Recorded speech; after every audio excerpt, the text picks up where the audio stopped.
guys, I think I mentioned earlier that I made the workbench to the height of my table saw so that the workbench could be used as an outfeed table when I'm cutting sheets of plywood or larger pieces of material. Yes, I was again an idiot. Maybe that should be the name of my YouTube channel, Idiot Woodworker. We'll see about that. But what I failed to recognize is that this is way too heavy to be moving back and forth, especially in a shop like this where the floor is essentially just soil that's been, you know, walked on over the years. It's uneven, and right now I have my workbench and I had to put some shims underneath the leg. I can't be moving the workbench to the table saw whenever I feel like it. So what I'm going to do, I'm going to make another special purpose outfeed table. That'll be another video. It'll be lighter than the workbench. Alright, so I think one of the last few remaining jobs we have to do, we have to make some storage space underneath. I think I'm going to build a compartment with a door on one side and then some drawers on the other side. And we'll go ahead and get started on that. It's going to take some measurements.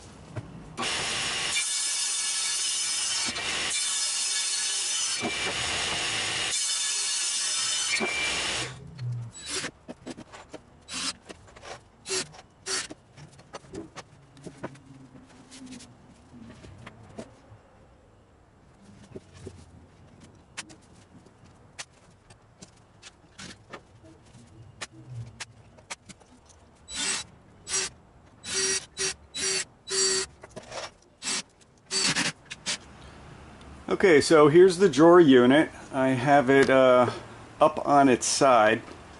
Once we make the drawers and put everything together, it's going to fit right underneath the workbench.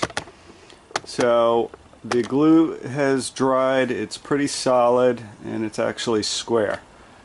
So what we're going to do now is we're going to go ahead and start making the drawers. And what I've done here, I'm going to use my sled.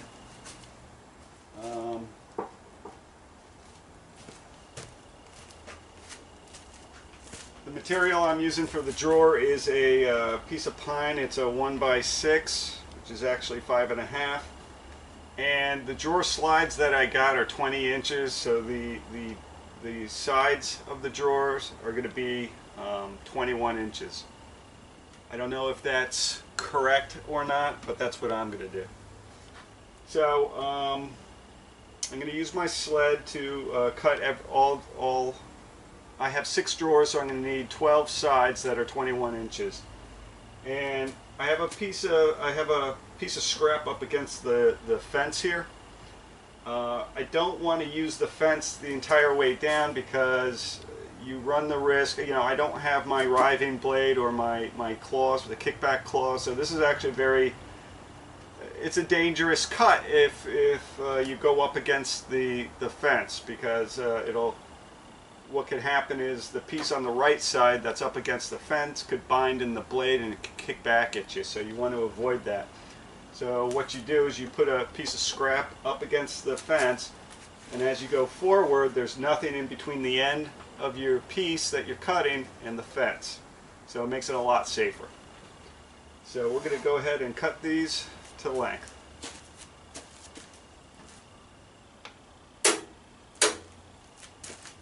It would help if I plugged it in.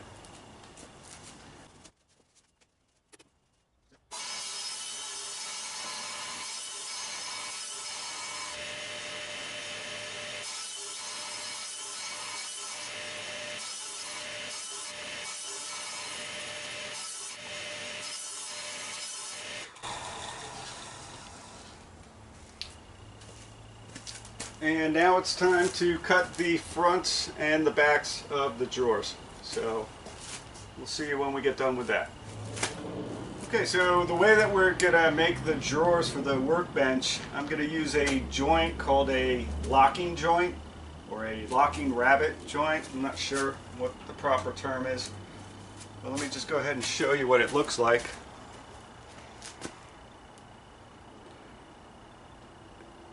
That's a locking joint, and when combined with glue in that joint, makes for a very, very strong joint. The way we're going to do this is on the table saw. We're not going to use our regular blade. We're going to use what's called a dado blade. And what a dado blade, let me show you.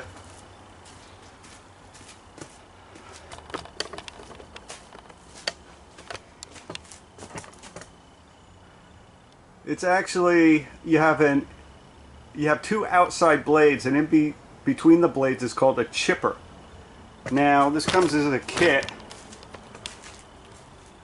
That's the kit. Those are chipper blades that you see, and the shiny round discs are shims.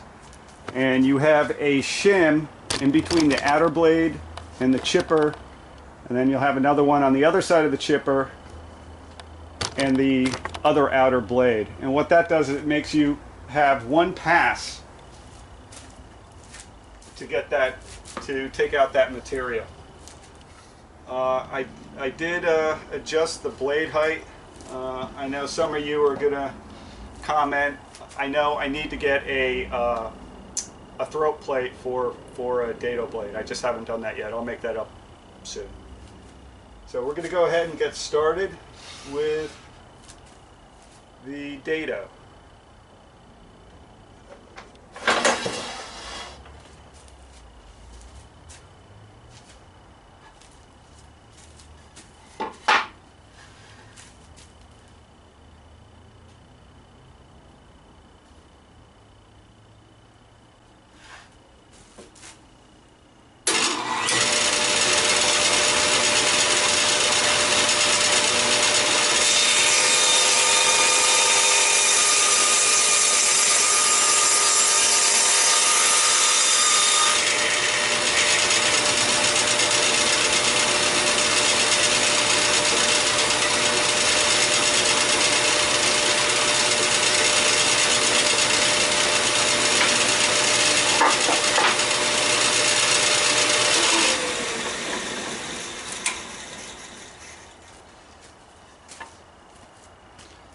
And as you can see, pretty nice and clean.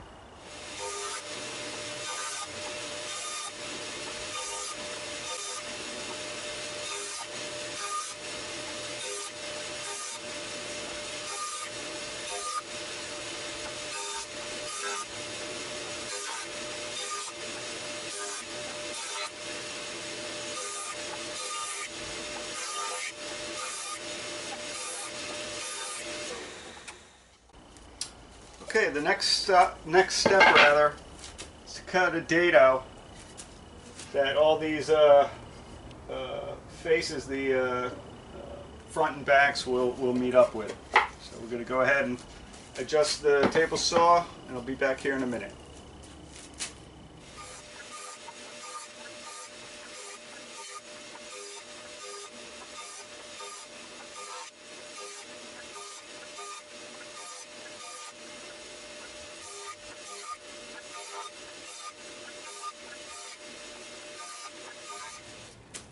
Okay, so I have the dados cut in the sides. I have the rabbets cut in the top, front and backs of the drawers.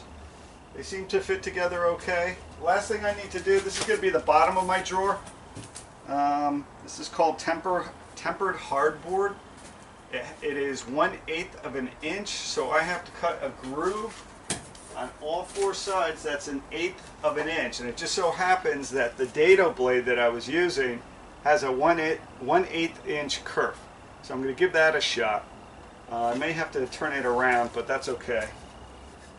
2 passes, because on a dado blade, the outside blade is angled like this and the inside is angled like that. So for me to get it completely flat, I may have to flip it and run it through a second time. We'll see what happens.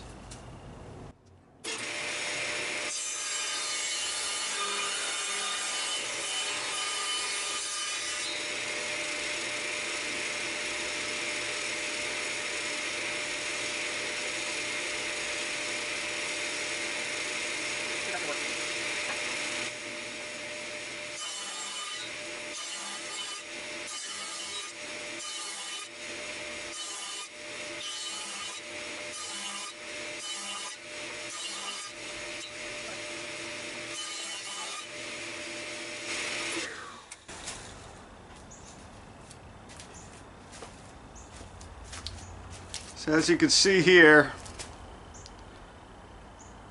my board ripped, and I'm still probably going to use this. I'll probably use this for the back, so you won't see it, hopefully. I'll just put some extra glue. That's unfortunate.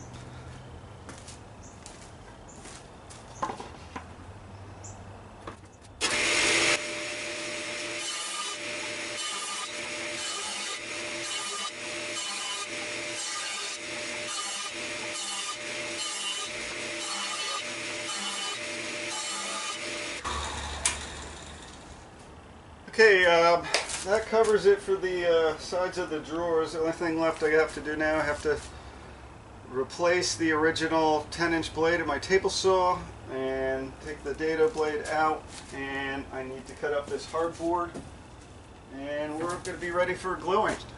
See you in a bit.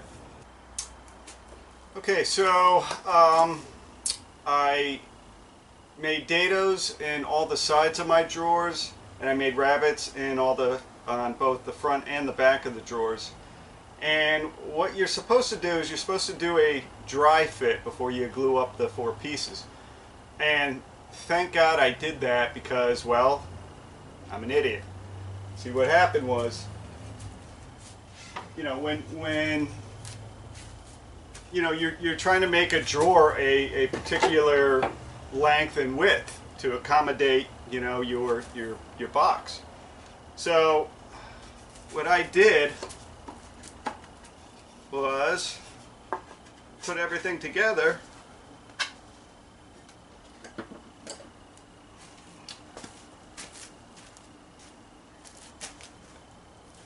and I forgot about that 3/8 right there. So on both sides that I was over by 3/4 of an inch. And normally I'm pretty decent with the numbers, but this just missed me. So what I had to do is I had to take all my sides, trim them down to the appropriate length, and then I'm just going to go ahead and rabbet these. So I'll go ahead and do that now.